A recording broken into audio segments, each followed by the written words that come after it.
Alléluia. Que le nom du Seigneur soit béni. Bien-aimés, nous sommes là pour écouter la bonne parole du Seigneur et nous travaillons tous pour que le Seigneur soit content de nous de par tous nos comportements que nous produisons chaque jour. Nous ne sommes pas parfaits, chacun de nous a ses qualités et ses défauts et on doit prendre conscience des défauts que nous avons et de travailler pour que notre Père qui est dans les cieux puisse nous rendre meilleurs. C'est à cela que nous sommes et nous venons donc pour aller de l'avant et non pas pour régresser. Que Dieu notre Père nous soutienne tous. Je suivais une émission, c'est un film. Certainement vous l'avez déjà regardé. C'était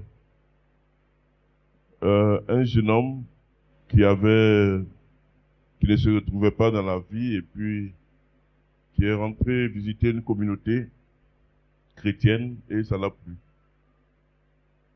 Il fréquentait donc l'église régulièrement et puis il a décidé donc de faire partie de cette communauté. Et les responsables l'ont reçu, ils ont échangé un peu avec lui. Et puis, ils ont formé un cercle, et lui, il était au milieu. Ils lui ont tendu une épée, une grande épée. Et on lui a demandé donc de dresser l'épée comme ça. C'est-à-dire qu'il attrape l'épée comme ça pendant quelques moments. Alors, quand il a commencé, ça allait bien, il avait l'équilibre. Après quelques secondes, il a commencé à descendre parce que le poids de l'épée l'amenait à ne plus... Ça pesait tellement qu'il n'avait plus la main droite, donc ça commençait à descendre. Et on lui pose la question, est-ce que ça va? Il dit au début ça allait, mais maintenant, après quelques temps, là, ça commence à être difficile. Et puis, on a demandé à un frère de venir mettre la main sur l'épée. Un frère est venu. Il dit maintenant, il dit ça va un peu. Un deuxième, ça va mieux. Un troisième. Quand ils tous ont mis la main sur l'épée pour soutenir l'épée, il dit maintenant ça va mieux. Maintenant ça va mieux. Et le monsieur lui dit, tu avais un problème. Tu avais une situation tellement lourde. Tu avais une œuvre à faire. Mais l'œuvre était tellement pesante pour toi que toi seul, tu ne peux pas y arriver. Donc, tu as besoin de tes frères autour de toi pour t'aider. Alors, quand chacun est venu mettre la pierre à l'édifice, ça fait que la chose s'est allégée et tout le monde donc pouvait être. Ça m'a rappelé automatiquement l'histoire de Moïse, qui allait en guerre avec les Amalécites. Moïse, quand il avait la verge, je crois que c'est dans le livre d'Exode. Exode chapitre 17. Nous lisons à partir du verset 8. Amalek vint combattre Israël à Rephidim. Alors Moïse dit à Josué, choisissez-nous des hommes, sors et combat Amalek demain. Je me tiendrai sur le sommet de la colline, la verge de Dieu dans ma main. Que le nom du Seigneur soit béni. Je vous prie de vous asseoir, bien-aimés. La verge de Dieu dans ma main. Alors, au verset 10, Jésus fit ce que lui avait dit Moïse. Alors, Moïse étant le responsable de Josué, il a instruit Moïse de faire quelque chose. La Bible dit, Moïse fit ce que lui avait dit, ce que lui avait dit Moïse. Donc Moïse et Josué s'est exécuté sous l'instruction de Moïse. Il a respecté la hiérarchie. Il a fait exactement ce que son dévancier lui a demandé. Pour combattre Amalek. Et Moïse, Aaron et Our montèrent au sommet de la colline. Lorsque Moïse élevait sa main, Israël était le plus fort. Et lorsqu'il baissait sa main, Amalek était le plus fort. Ça veut dire que lorsque Moïse avait, c'est-à-dire, il se maintenait, intercédait toujours. C'est pourquoi on vous demande de prier toujours pour vos pasteurs pour que ceux-ci soient dans de bonnes dispositions. Parce qu'on émet des prières pour chacun de vous. Mais si vous nous décevez, vous mettez toujours des bâtons dans nos roues, comment allons-nous avoir la force de pouvoir élever des prières pour chacun de vous? Si vous vous portez bien, on vous le dit tout le temps, si vous vous portez bien, c'est pas parce que vous êtes fort, mais c'est par pure grâce de Dieu. Et derrière vous, il y a des hommes de Dieu qui sont en train d'intercéder pour vous. Maintenant, si vous leur causez encore du tort, comment ils seront encouragés pour encore élever la voix pour vous-même? C'est difficile. Donc c'est pourquoi il faut prier pour nous. Il faut constamment prier pour nous.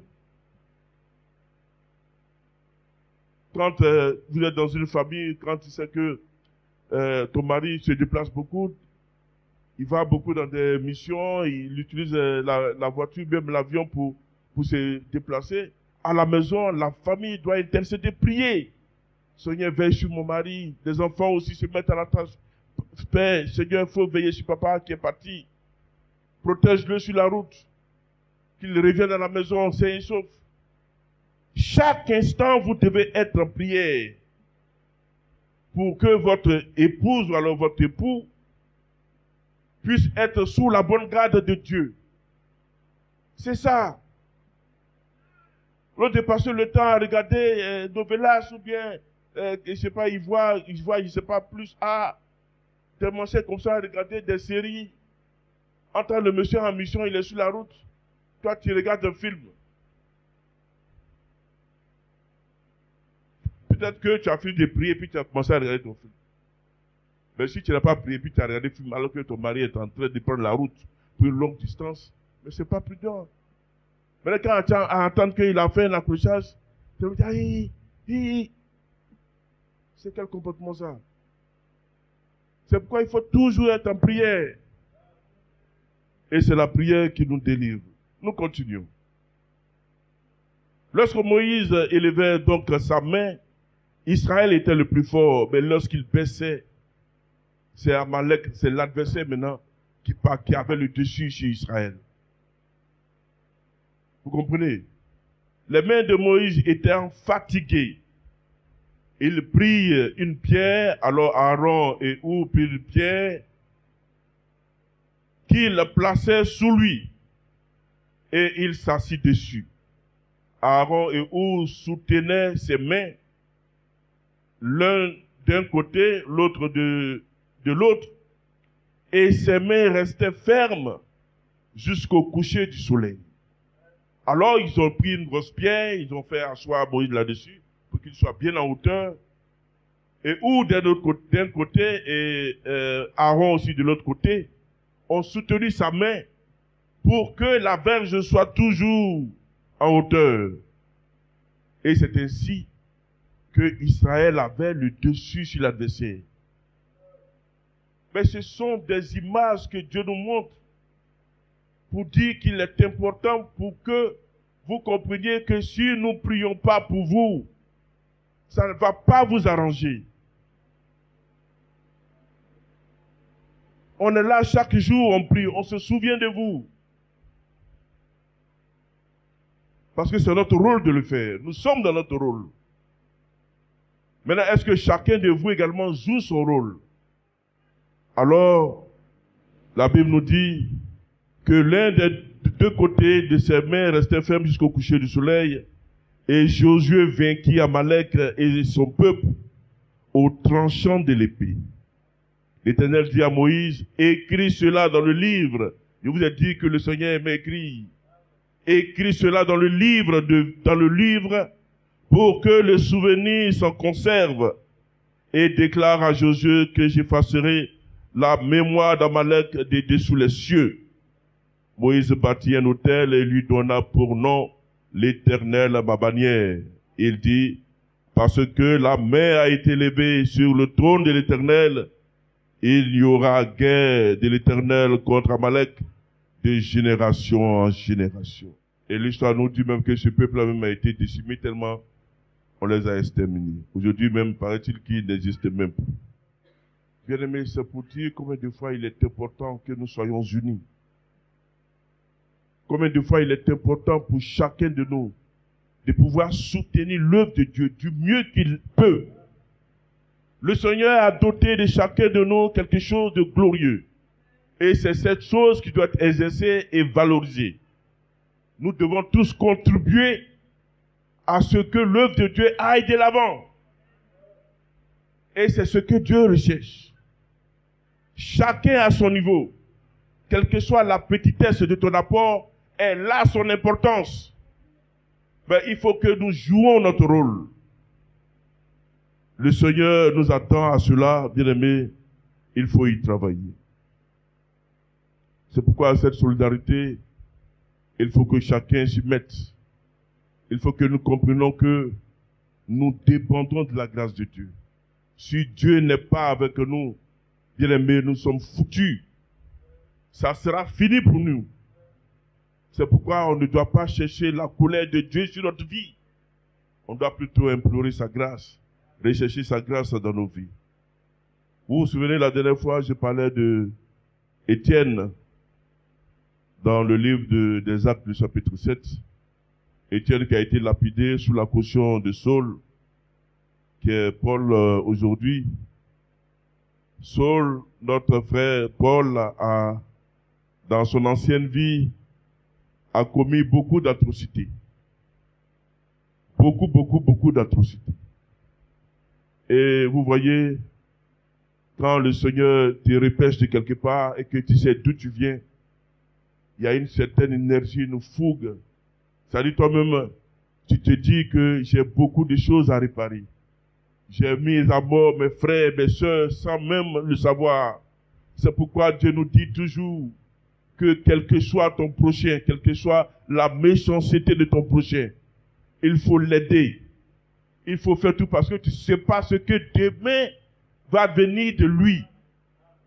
Alors, si les chrétiens devaient se regrouper et puis crier vengeance contre Paul, disons contre Saul, Saul n'en est plus être Saul, sinon Paul ne serait plus.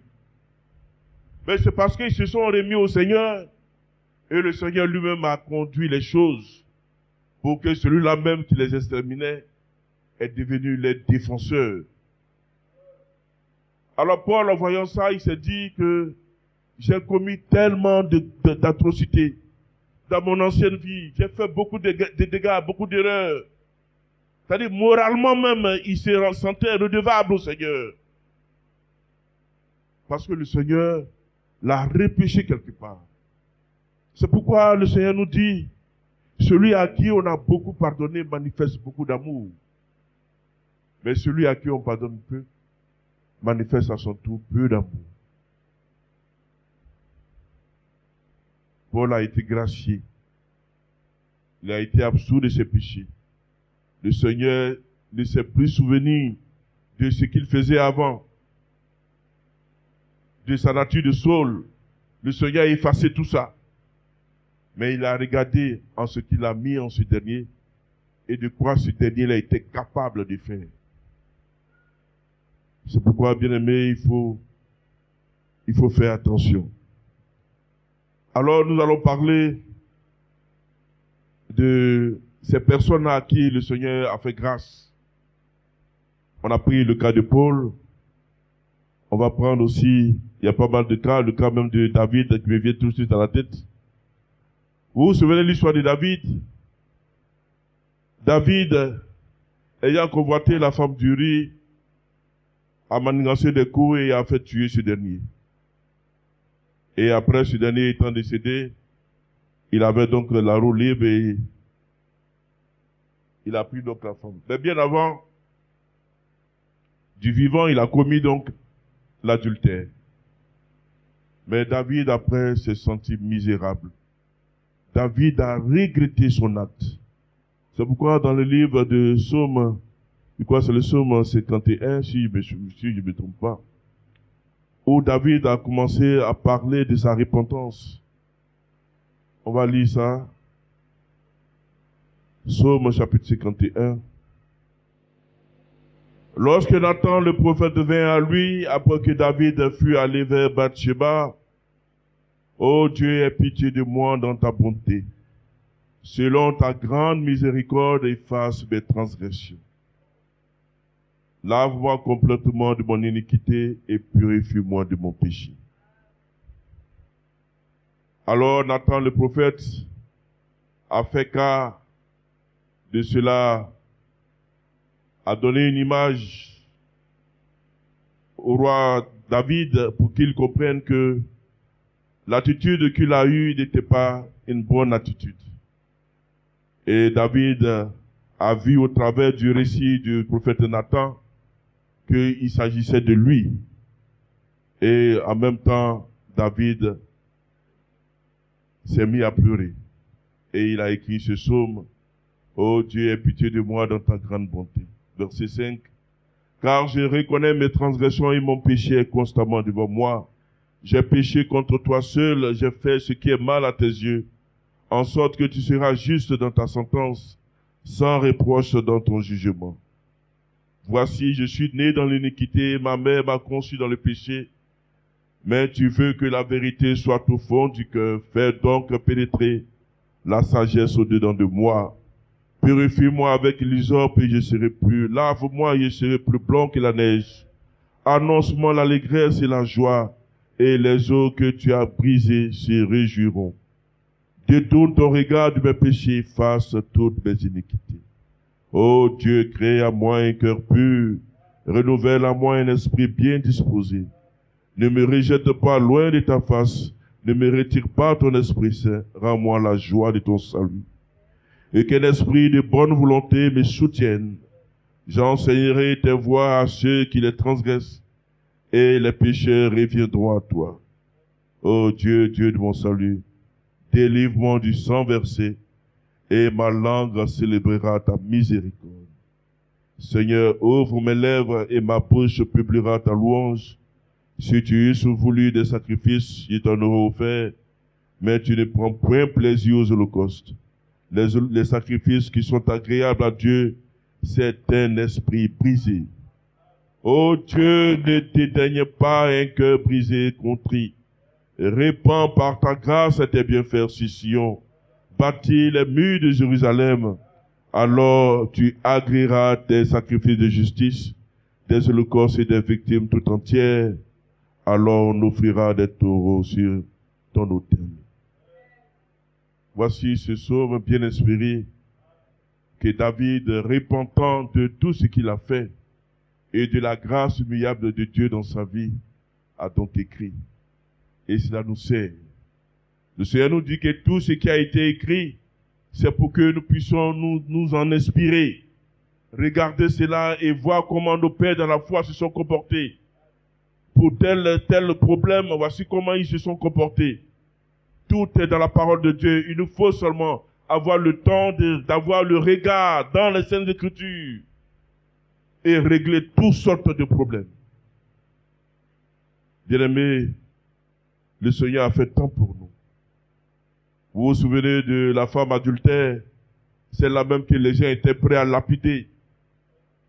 Le Seigneur l'a appelé et il a dit à tous ces hommes-là qui étaient prêts que celui qui n'a jamais péché lui jette le premier la pierre. Et tous se sont souvenus qu'ils avaient quelque chose à se reprocher. Et tous ont baissé leurs cailloux et sont retournés tout confus.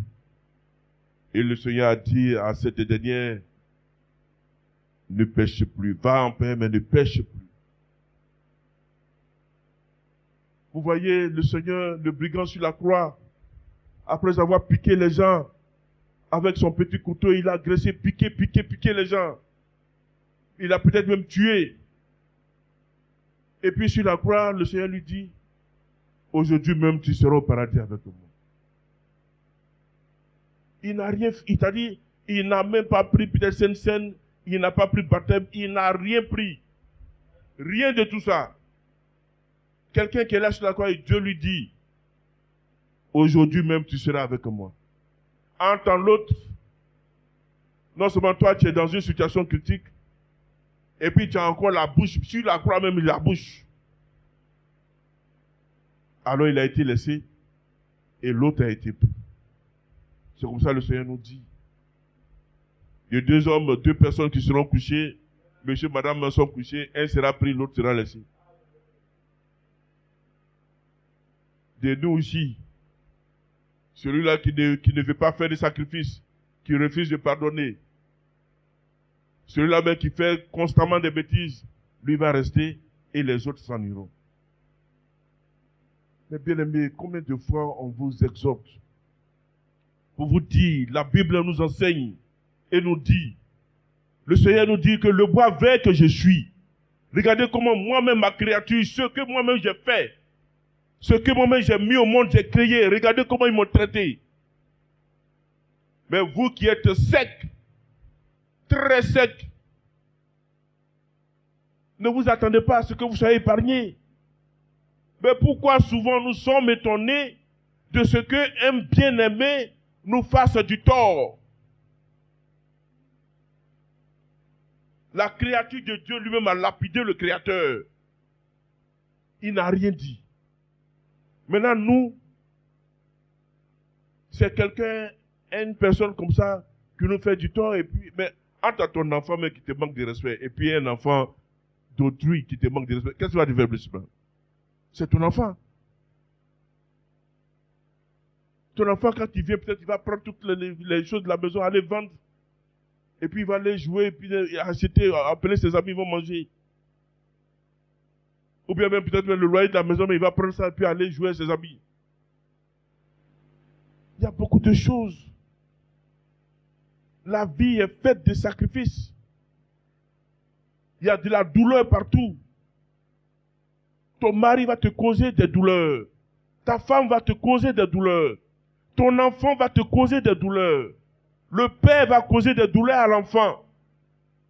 Mais ce n'est pas pour autant qu'on va dire qu'on va se poignarder. Mais si le Seigneur se comportait comme ça, est-ce que nous on allait subir? On n'allait pas suivre, c'est pas possible.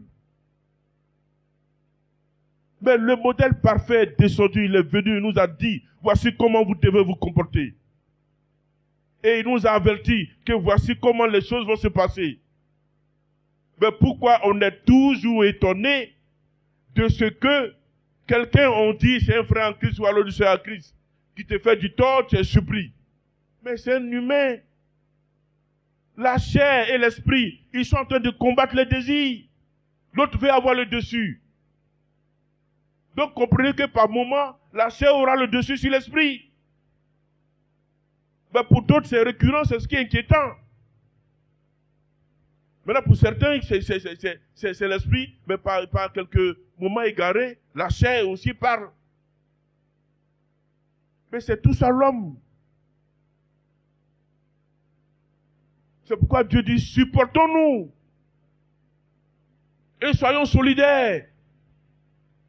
Quand un frère a des problèmes, il faut prier pour ce frère.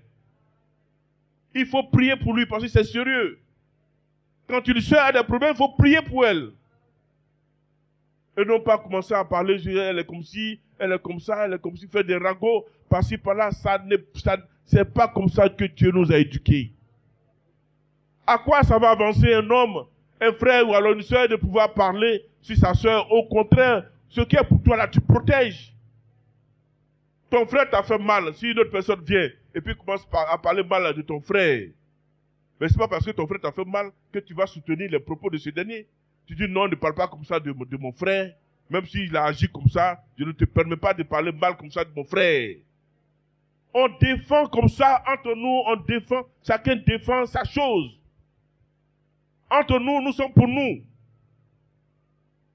Même si tu n'aimes pas un homme de Dieu, tu n'aimes pas ton pasteur, ne permets jamais à ce qu'un étranger vienne parler mal de ton pasteur. Ne permets pas ça. Et puis toi-même, pourquoi même tu vas avoir même, tu n'es pas aimé même ton pasteur? Ça, c'est de un. Mais déjà, tu feras l'effort de déjà éviter à ce que quelqu'un du dehors vienne, même un frère même, qui vient parler encore d'un homme de Dieu, ou bien d'un serviteur de Dieu pour dire qu'il est comme ci, il est comme ça, ne le permet pas. Tu lui dis, il faut que tu t'arrêtes là parce que je ne te permets pas de continuer dans ton aventure. Je ne veux pas te suivre. Et c'est ça. Entre nous, frères, il faut qu'on soit unis, on soit soudés. On ne peut pas parler mal de nous-mêmes dans une même famille, c'est pas bon. Nous sommes une famille ou pas? Bien-aimés, faisons attention. Quand on est en palabre, notre palabre va se gérer entre nous. Palabre, ça finit toujours. Toujours, ça finit. Dans une famille, le papa peut faire palabre avec la maman, le papa peut faire palabre avec l'enfant, ainsi de suite. Le papa peut faire palabre avec les gens de la maison, la maman peut faire palabre avec les gens de la maison, mais ça ne doit pas sortir du cadre de la maison. On règle les choses entre nous. C'est pourquoi le Seigneur a dit, nous avons l'Esprit de Dieu. Pourquoi un problème d'un frère va aller devant les païens? C'est pas possible. C'est comme si toi-même tu te dévalorisais. C'est-à-dire, toi à qui Dieu a donné sagesse et intelligence, tu laisses la sagesse de Dieu et tu vas donner ça à l'intelligence des hommes. C'est comme quelqu'un qui quitte au ciel et puis dit non, il va venir vivre sur la terre. C'est pas possible. Bien-aimé, il nous faut travailler. La femme pécheresse qui est rentrée aussi, elle a pleuré, nous l'avons dit l'autre fois.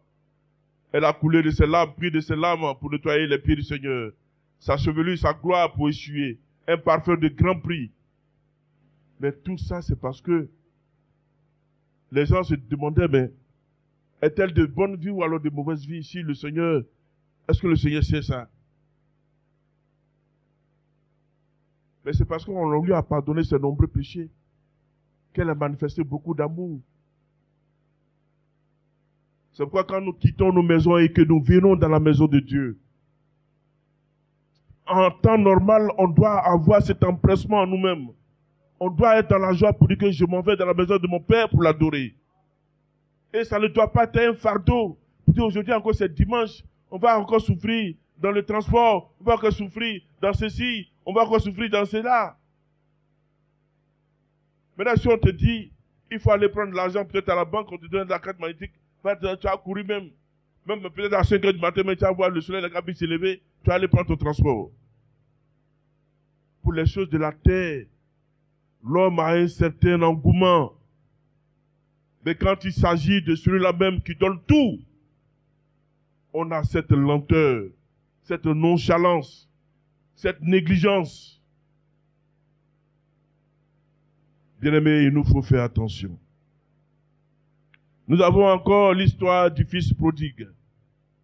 Voici quelqu'un qui était là, il avait tout à sa disposition, mais ça ne le suffisait pas. Il dit non, que il va aller, il va prendre son héritage, alors que son père est encore vivant. Il va prendre son héritage et aller vivre sa vie. Être sous couverture, lui, François, il est fatigué. Et puis, il prend l'argent, il dilapide tout. Et il se trouve dans une situation où même il s'est dit que quand il était chez son père, au moins il y avait des gens à son service. Il mangeait bien. Mais là où aujourd'hui, même manger de corruption, même il est en train de lutter avec eux. Il a dit, vaut mieux retourner à la maison. Vaut mieux que je retourne chez mon père. Il a regretté donc tout ce qu'il a fait. Et puis il est venu donc pour demander pardon à son père. Et son père l'a accueilli. Bien aimé, ce sont des leçons pour nous dire, quelle que soit la douleur qu'on t'aura fait, quel que soit le forfait qu'on t'aura fait, quelle que soit l'injustice que tu auras subie, la personne vient te demander pardon. Fais comme le père, ce père-là, qui a vu son fils, il avait l'espoir que la personne allait revenir. Mais il a gagné une âme. Il a sauvé une âme. Et le ciel était dans la joie. Satan donc était endeuillé. C'est pourquoi il faut qu'on fasse attention, bien-aimés. Le Seigneur a tant fait pour nous. Il nous a pardonné tant et il continue toujours de nous pardonner. Mais quand est-ce que nous allons comprendre qu'il nous revient à nous, à notre tour aussi, de faire au moins quelques efforts? Dieu fait tout pour nous. Il nous donne tout. Mais en retour, toi, tu donnes quoi? Quel est le sacrifice que tu auras fait? Quand tu t'assois là, tu réfléchis un peu. Qu'est-ce que j'ai fait pour le Seigneur qui m'a coûté du sang? C'est ça la question. Nous sommes tous en bonne santé, nous respirons, nous sommes vêtus. Tout ça, c'est la grâce de Dieu. Petit jeton qui est dans nos pouces là, c'est la grâce de Dieu. Manger, on va le manger tout à l'heure, c'est encore la grâce de Dieu. On va arriver à la maison là, c'est Dieu qui nous a protégés jusqu'à qu'on est arrivé à la maison. Mais regardez comment le monsieur là, s'il faut, c'est-à-dire, regardez comment il fait beaucoup, c'est-à-dire, chaque instant de notre vie, il intervient. Maintenant, toi, chaque instant de ta vie, qu'est-ce que tu fais pour que ton père soit content? Paul, il a reconnu son forfait. Il s'est donné à fond. Pierre a renié le Seigneur jusqu'à 3 reprises.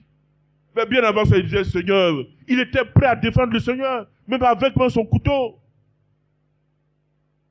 Il était prêt.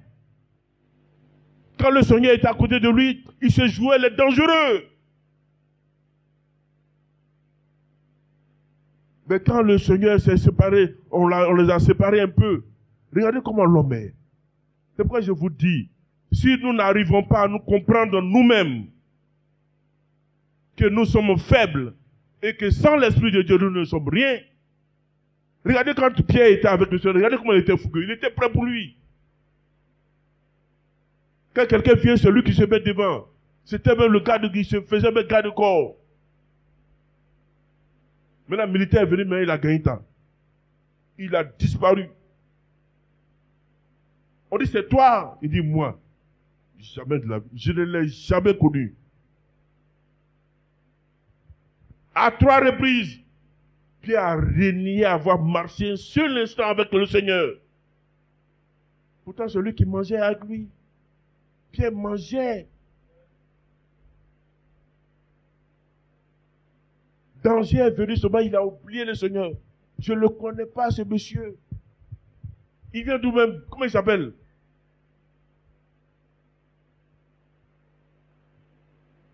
Ne montez pas sur moi, hein. C'est Pierre qui disait ça aux gens. Est-ce que tu m'as bien regardé? Tu ne sais pas que le Seigneur fait les gens de deux. Tu me confonds certainement à quelqu'un d'autre.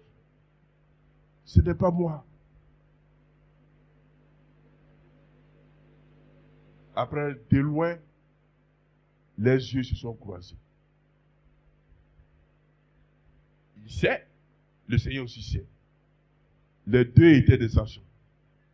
Et à ce moment-là, Pierre a compris. Il a eu mal au cœur. Parce que ce qu'il a fait là, c'était pour lui une atrocité. Mais le Seigneur a compris qu'il n'était pas encore prêt. Il n'avait pas encore reçu ce qu'il devait recevoir pour se comporter comme un vaillant homme de Dieu. Et quand le temps est venu, c'est à lui, c'est-à-dire lui qui a régné le Seigneur là, c'est à lui que le Seigneur a remis les clés. Toi, je te confie ça. Une tâche énorme.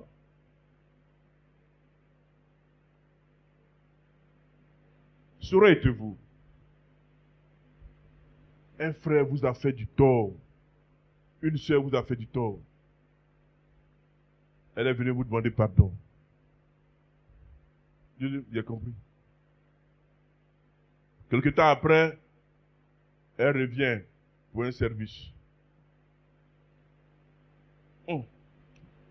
Ah ben c'est un peu sur moi. Bientôt c'est la rentrée, donc ils sont en train de chercher comment il a fait même pour inscrire mes enfants à l'école. Attends, elle a ça. Mais elle se souvient. Toi, ce que tu m'as fait, moi il y avait te dire encore. Si, imaginez-vous, ce que nous on a fait au Seigneur, et puis le Seigneur nous a pardonné, puis on revient toujours encore au Seigneur. C'est comme quelqu'un qui dit, qui doit à son frère, il dit, Seigneur, il n'y a plus crédit, il faut faire tout, me donner l'argent. Il ne veut plus prendre crédit encore. Vraiment, aide-moi, il ne veut plus prendre. Le Seigneur lui donne l'argent, il s'en va, il paye. 2 jours après, ça va prendre crédit encore. Et il revient encore au Seigneur. Seigneur, il n'y a plus encore, Seigneur, donne-moi. Vous pensez que le Seigneur va lui dire non. Le Seigneur continue de lui donner.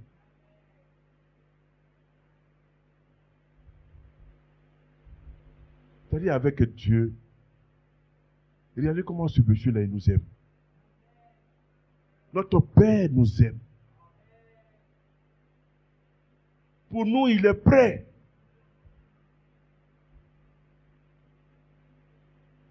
Maintenant, quelle est cette gratitude que nous avons à notre tour de ne pas lui donner ce qu'il attend? Pourquoi nous faisons ça? On est tous ici. Ce n'est pas pour aller en voyage en Europe ou aller aux Amériques ou aller en Asie. Ce n'est pas pour aller là-bas. C'est pour un voyage vertical. Quand il prend avion, lui fait comme ça. Alors que pour Dieu, c'est comme ça. C'est pour que quand le Seigneur va venir, l'Esprit qui est en nous, tout ce que nous avons fait, que Dieu a aimé, ça nous accompagne. Et quand Dieu vient, la parole vient. La parole va attirer la parole. Et puis la parole qui est à terre va monter vers la parole qui est en haut.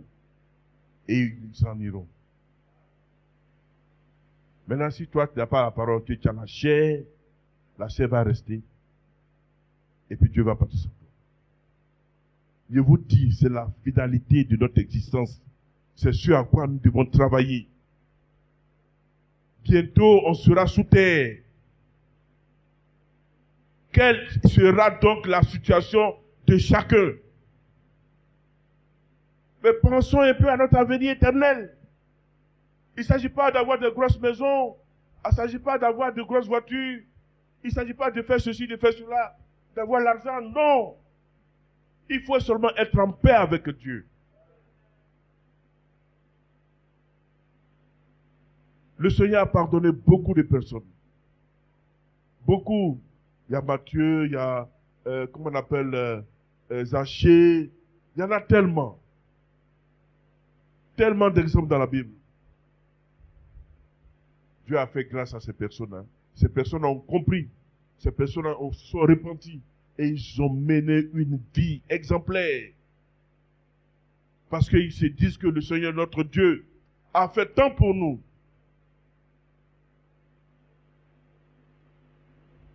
C'est le lieu pour nous, bien-aimés, d'arrêter notre ingratitude. De reconnaître que le Seigneur nous a pardonné. Le Seigneur continue de nous aimer. Dans nos défauts, dans tout ce que nous pouvons faire comme imperfection, les mauvaises actions que nous pouvons poser, Dieu nous aime malgré cela. Et ce qu'il désire, c'est qu'il y ait un peu d'effort de notre part pour désirer changer et aller de l'avant. Changeons donc de comportement. Changeons de mentalité. Et soyons un peu plus unis. Je vais aider mon frère, je vais aider ma soeur. Même si la manière est drastique, il faut que le résultat soit probant. Il faut que le résultat soit consécutif. Un résultat positif. C'est à cela qu'on doit y arriver. Il nous faut cela, bien-aimés. Remettons-nous en cause. Réfléchissons un peu. Et voyons comment nous sommes misérables. Et combien de fois nous avons besoin du Seigneur. Bien-aimés, le jour vient où nous devons rendre compte de toutes nos actions que nous aurons posées. Le jour vient où chacun de nous répondra de ses œuvres. Est-ce que mes serviteurs t'ont enseigné ceci? Qu'est-ce que tu en as fait? Toi, serviteur, est-ce que tu as été conforme à ce que Dieu t'a dit? Est-ce que tu as fait exactement? Chacun va rendre compte à son niveau. Donc ne jouez pas à votre salut. Ne jouez pas à votre salut. Ne bradez pas votre salut pour les humeurs de qui que ce soit. Si la personne est fâchée parce que vous aurez appliqué la parole de Dieu, que la personne se fâche. Parce que si tu n'appliques pas la parole de Dieu, c'est toi à qui Dieu va te demander. Donc fais attention. Ne soyez pas pris par les émotions. Émotions n'amènent pas quelqu'un au ciel. C'est la vérité seule qui amène les gens au ciel. Tu es ému, non, ça fait pitié, non, c'est ceci, non, c'est cela. Pensez que notre Père, là, il a pitié quand le jugement va arriver, là, ses yeux seront rouges, là. Vous pensez qu'il va avoir pitié de quelqu'un? Mais c'est fini. Mais il y a des exemples dans la Bible. Ceux qui allaient faire le vaudou, là, qu'est-ce qui leur est arrivé? C'est ça aussi le Dieu. Quand Dieu veut exterminer un peuple, il l'extermine. C'est lui qui a créé la chose. Il dit tuez-les tous. Bébé, mouton, cabri, poulet, tout. Tuez tout. C'est Dieu qui a dit.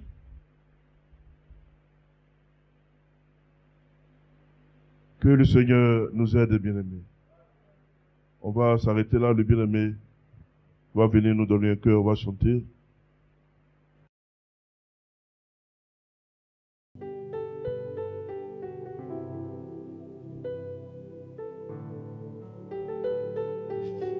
Je peux raconter mes soucis et te confier mes ennuis. Et te dire que je peux l'aimer. Oui, mon Dieu m'entend.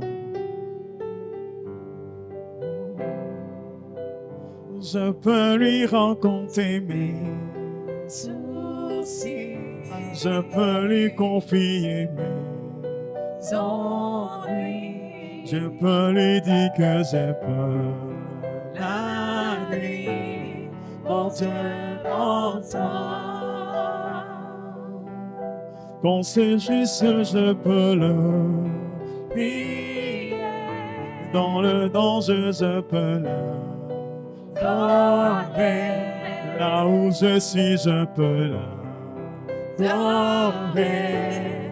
Mon Dieu m'entend. Mes secrets, je peux lui chuchoter. Mes péchés, je peux lui confesser. Mes chagrins, je peux lui partager.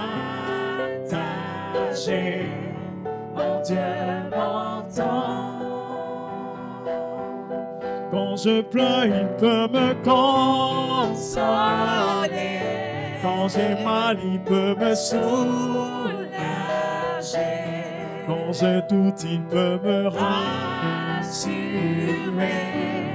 Mon Dieu m'entend. Mes secrets, je peux lui chuchoter.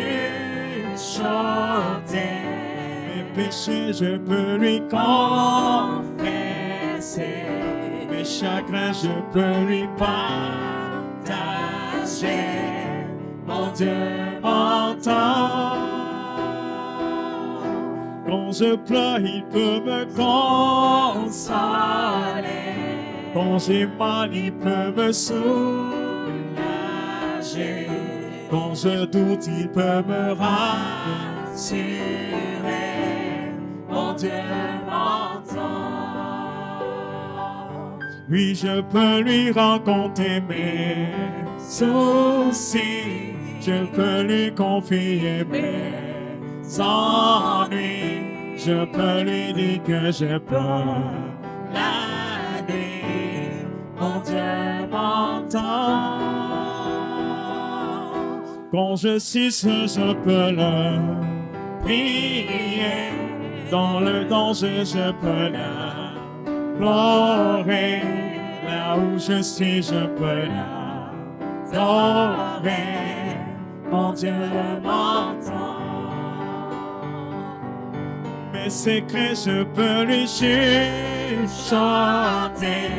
Mes péchés, je peux lui confesser. Mes chagrins, je peux lui partager.